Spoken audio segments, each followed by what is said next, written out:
Hi friends, ഇന്ന് നമ്മൾ പായസത്തിലും ബിരിയാണിയിലും ഒക്കെ ചേർക്കുന്ന ഉണക്കമുന്തിരി എളുപ്പത്തിൽ എങ്ങനെ വീട്ടിലുണ്ടാക്കാൻ നോക്കാം.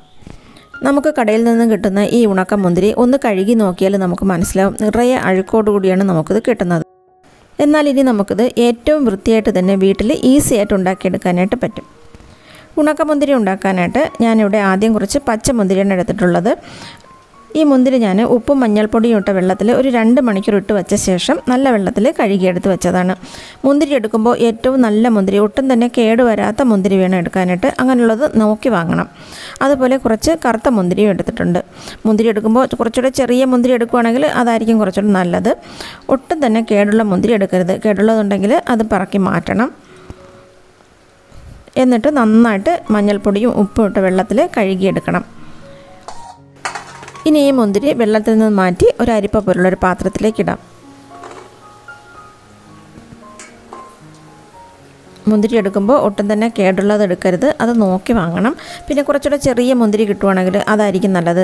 മുന്തിരി ഉണക്കിയെടുക്കുമ്പോൾ കാണാനും അതായിരിക്കും നല്ലൊരു ഭംഗിയുണ്ടാവുക. പച്ചമുന്തിരിയും അതുപോലെ തന്നെ വെള്ളത്തിൽ നിന്ന് മാറ്റിയിട്ട് അരിപ്പയിലേക്ക് മാറ്റാം.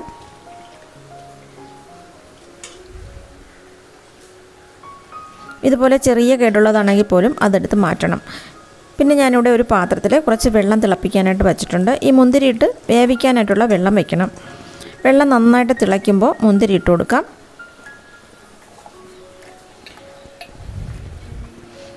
മുന്തിരി ഇട്ട് തിളച്ച് കുറച്ച് സമയം കഴിയുമ്പോൾ തന്നെ ഇതിൻ്റെ കളറൊക്കെ മാറി, ഇതുപോലെ കളറൊക്കെ മാറി വരും. ഈ സമയത്ത് കോരി നോക്കാം. അപ്പോൾ ഈ മുന്തിരി ഒന്ന് പൊട്ടി വരണം. ഇതിപ്പോൾ പൊട്ടി വന്നിട്ടില്ല. കുറച്ച് സമയം കൂടെ ഇട്ട് കൊടുക്കാം.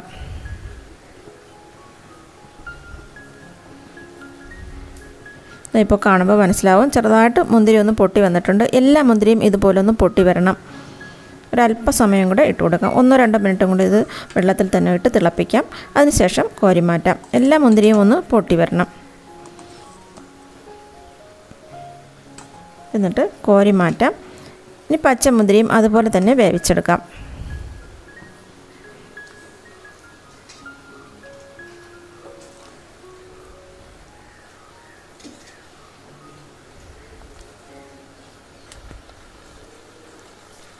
അത് ഇതുപോലെ ഒന്ന് കളറ് മാറി വരുമ്പോൾ മുന്തിരി ഒന്ന് പൊട്ടിയ ശേഷം കോരി മാറ്റാം.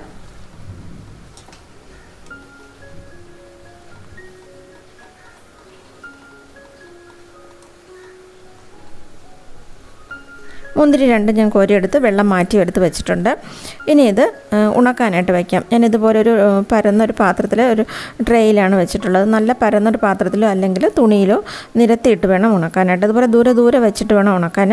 ഞാനിതിപ്പോൾ 2 പാത്രത്തിലായിട്ടാണ് വെച്ചിട്ടുള്ളത്. കൂട്ടിയിട്ട് ഉണക്കരുത്, നിരത്തി വെച്ച് വേണം ഉണക്കാനായിട്ട്. ഇതിപ്പോൾ 2 ദിവസം, 2ാമത്തെ ദിവസം വൈകുന്നേരമാണ് ഞാൻ കാണിക്കുന്നത്. 2 ദിവസത്തെ വെയിൽ, നല്ല വെയിലുണ്ടെങ്കിൽ ഒരു 3-4 ദിവസം മാത്രം മതി നമുക്കിത് ഉണക്കിയെടുക്കാനായിട്ട്. 2ാമത്തെ ദിവസം ആയപ്പോൾ ഇതുപോലെ ഉണങ്ങി കിട്ടിയിട്ടുണ്ട്. നന്നായിട്ട് ചുളുങ്ങി വന്നിട്ടുണ്ട്. ഇതുപോലെ നീളത്തിലുള്ള മുന്തിരി ആയതുകൊണ്ട്, വലിയ മുന്തിരി ആയതുകൊണ്ടാണ് ഇത്രയും നീളത്തിലിരിക്കുന്നത്. ചെറിയ മുന്തിരി ആണെങ്കിൽ ചെറിയ കിസ്മിസ്സായിട്ട് കിട്ടും. ഇതിപ്പോൾ 4ാമത്തെ ദിവസം വൈകുന്നേരമാണ്. നല്ല കിസ്മിസ്സായിട്ട് നമ്മൾ കടയിൽ നിന്നും വാങ്ങുന്ന പോലെ തന്നെ നല്ല ഉണങ്ങിയ കിസ്മിസ്സായിട്ട് തന്നെ കിട്ടിയിട്ടുണ്ട്. ഇത് എണ്ണയിലിട്ട് എടുക്കുകയാണെങ്കിൽ, നെയ്യിലിട്ട് വറുത്തെടുക്കുകയാണെങ്കിൽ സാധാരണ കിസ്മിസ് നമ്മൾ വറുത്തെടുക്കുന്ന പോലെ തന്നെ കിട്ടും. കുറേ നാൾ ഇത് നമുക്ക് സൂക്ഷിച്ച് വെച്ച് ഉപയോഗിക്കാനായിട്ട് പറ്റും. വെറുതെ കഴിക്കാനാണെങ്കിൽ പോലും നമ്മൾ ഉണക്കിയെടുക്കുന്നുണ്ട്, നല്ല വൃത്തിയായിട്ടുള്ളത് കൊണ്ട് തന്നെ ഇനി ഇത് കഴുകിയില്ലെങ്കിലും നമുക്ക് നന്നായിട്ട് തന്നെ കഴിക്കാനായിട്ട് പറ്റും. അപ്പോൾ നമ്മൾ കടയിൽ നിന്നും വാങ്ങുന്ന ഉണക്കമുന്തിരി എങ്ങനെയാണ് വീട്ടിൽ ഈസി ആയിട്ട് ഉണ്ടാക്കിയെടുക്കുന്നതെന്ന് എല്ലാവർക്കും മനസ്സിലായെന്ന് വിചാരിക്കുന്നു. Thanks for watching.